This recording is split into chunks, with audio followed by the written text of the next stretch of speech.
Assalamualaikum warahmatullahi wabarakatuh. Alhamdulillah sekarang kita bisa bertemu kembali dalam video pembelajaran kali ini ya. Sebelum melanjutkan, saya harap kamu masih dalam keadaan sehat walafiat serta masih dalam lindungan Allah Subhanahu wa taala. Amin. Baik, dalam video pembelajaran kali ini saya akan membahas tentang materi yang cukup menarik untuk dipelajari.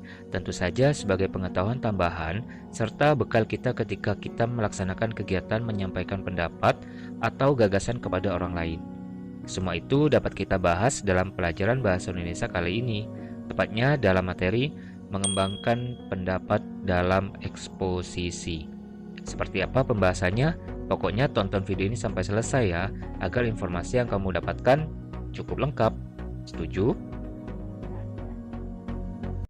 One, two, three, come on!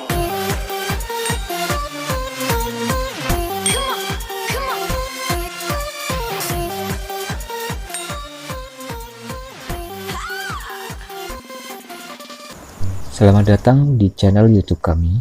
Bagi kalian yang baru nonton, silahkan klik tombol subscribe sekaligus loncengnya supaya kami semakin semangat untuk membuat konten yang lebih bagus lagi.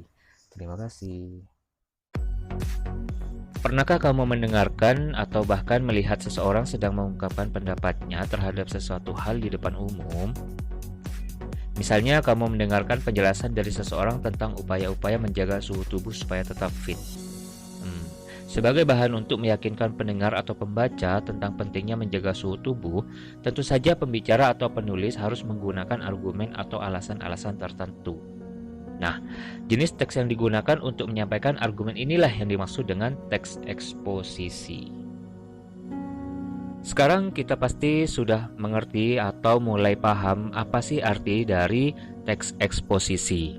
Nah, teks eksposisi itu merupakan jenis teks yang berisi berbagai gagasan yang tujuannya agar orang lain memahami pendapat atau gagasan yang disampaikan. Tentu saja berdasarkan sudut pandang tertentu menurut pembicara atau penulisnya. Bentuk teks eksposisi ini biasa digunakan dalam kegiatan ceramah, pidato, perkuliahan, editorial, dan lain sebagainya. Untuk menguatkan gagasan-gagasan serta meyakinkan pembaca atau pendengar, maka penulis atau pembicara menyertakan alasan-alasan logis. Dengan kata lain, ia bertanggung jawab untuk membuktikan, mengevaluasi, atau mengklarifikasi permasalahan yang disajikan.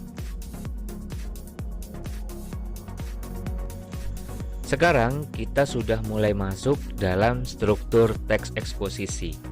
Nah, teks eksposisi merupakan teks yang dibangun oleh pendapat atau opini. Sejalan dengan isi teks eksposisi tersebut, struktur teks eksposisi meliputi 3 poin, yaitu tesis atau pernyataan pendapat, yang kedua argumentasi, dan yang poin ketiga yaitu penegasan ulang. Seperti apa kira-kira penjelasannya? Mari kita bahas satu persatu. Struktur teks eksposisi yang pertama, yaitu tesis atau pernyataan pendapat. Pada bagian ini merupakan pembuka dalam teks eksposisi yang berisi pendapat umum yang disampaikan penulis terhadap permasalahan yang diangkat dalam teks eksposisi. Nah, pada struktur yang kedua, yaitu argumentasi. Pada bagian ini merupakan unsur penjelas untuk mendukung tesis yang disampaikan. Argumentasi dapat berupa alasan logis, data hasil temuan, fakta-fakta, bahkan pernyataan para ahli. Dengan istilah lain, bagian ini meliputi fakta dan opini. Argumentasi yang baik harus mampu mendukung pendapat yang disampaikan penulis atau pembicara. Seperti itu.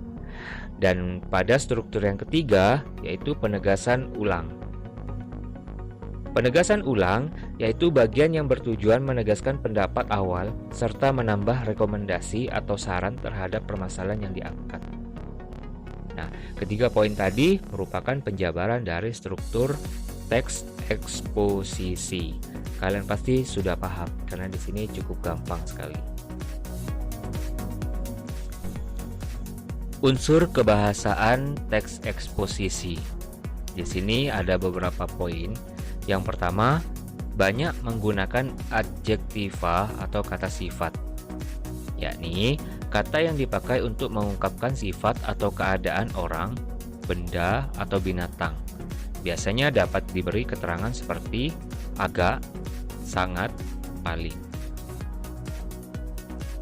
Pada poin kedua, banyak menggunakan kata turunan atau kata bentuk hasil dari afiksasi atau bahasa lainnya pengimbuhan, baik berupa awalan, sisipan, akhiran, atau awalan dan akhiran. Seperti itu. Poin ketiga, nomina atau kata benda, yaitu kata yang mengacu kepada manusia, benda, konsep, atau pengertian yang memiliki ciri-ciri dapat didahului kata ingkar, bukan, dan tidak dengan kata tidak. Pada poin keempat, verba atau kata kerja, yaitu kata yang menggambarkan proses, perbuatan, pekerjaan, tindakan, atau keadaan yang memiliki salah satu ciri dapat diikuti kata ingkar tidak. Itu semua unsur kebahasaan teks eksposisi. Sekarang kita mulai mengembangkan isi teks eksposisi. Mengembangkan teks eksposisi dapat dilakukan dengan cara mengembangkan gagasan pokoknya. Isi teks eksposisi dapat dikembangkan dengan cara-cara sebagai berikut. Di sini ada dua cara ya. Nah, yang pertama, melengkapi tesis dengan argumen yang mendukung. Nah, eksposisi dikembangkan berdasarkan gagasan pokok yang dinyatakan dalam tesis atau pernyataan pendapat.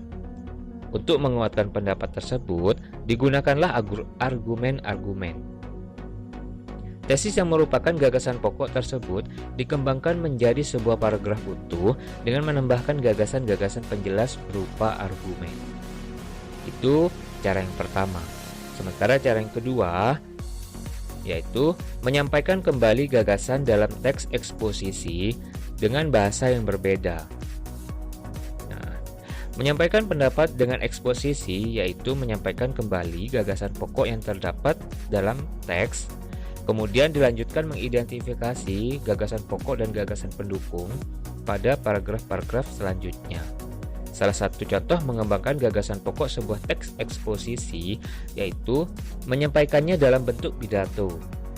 Hal ini berarti teks eksposisi tertulis diubah menjadi bentuk teks lisan. Ya, itu tadi dua cara mengembangkan teks eksposisi. Sekarang kita sudah memasuki menyajikan gagasan ke dalam teks eksposisi. Ya, di sini ada beberapa poin juga, cukup panjang juga tapi kita akan bahas satu persatu ya, tenang saja. Untuk yang pertama yaitu menentukan gagasan pokok dan gagasan penjelas dalam teks eksposisi. Nah, setiap paragraf mempunyai satu gagasan atau ide pokok yang menjadi dasar kerangka pengembangan sebuah paragraf. Untuk menyusun teks eksposisi, kita dapat memulai dengan mendata gagasan-gagasan pokok yang sesuai dengan topik yang akan dibahas. Gagasan-gagasan pokok tersebut dikembangkan dengan memberikan gagasan-gagasan penjelas agar ide yang kita sampaikan menjadi jelas bagi pendengar atau pembaca. Perhatikan contoh berikut ini.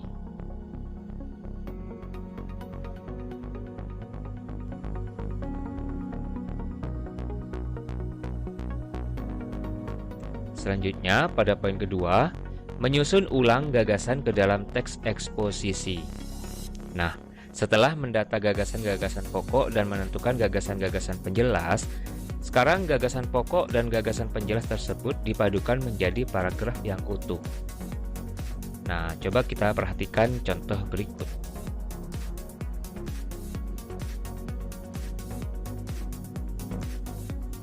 Pada contoh tadi, itu merupakan perpaduan dari gagasan pokok dan gagasan-gagasan penjelas ya, menjadi paragraf yang utuh. Nah, sekarang kita masuk pada poin yang ketiga, yaitu menyusun teks eksposisi. Kegiatan menyusun teks eksposisi dilakukan dengan cara mengembangkan setiap gagasan pokok, menghasilkan gagasan penjelas. Berikut langkah-langkah menyusun teks eksposisi. Yang A, memilih satu gagasan yang berkaitan dengan permasalahan yang akan dibahas. Yang kedua, mendata argumen-argumen pendukung gagasan pokok sebagai gagasan penjelas. Yang terakhir, mengembangkan teks eksposisi berdasarkan gagasan pokok dan argumen penjelasnya.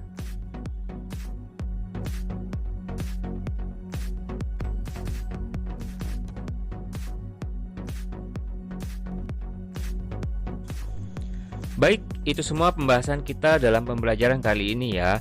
Cukup lengkap bukan? Semoga kamu paham dengan apa yang sudah saya jelaskan ya. Amin. Demikian pembelajaran kita pada hari ini. Sampai jumpa pada video pembelajaran selanjutnya. Jika kamu menganggap video ini bermanfaat, silakan klik like, subscribe, komen, and share ke seluruh sosial media yang kamu punya supaya semakin banyak orang yang memahami tentang teks eksposisi. Baik, cukup sekian. Wassalamualaikum warahmatullahi wabarakatuh. Jangan lupa tonton video lainnya juga ya. Bye.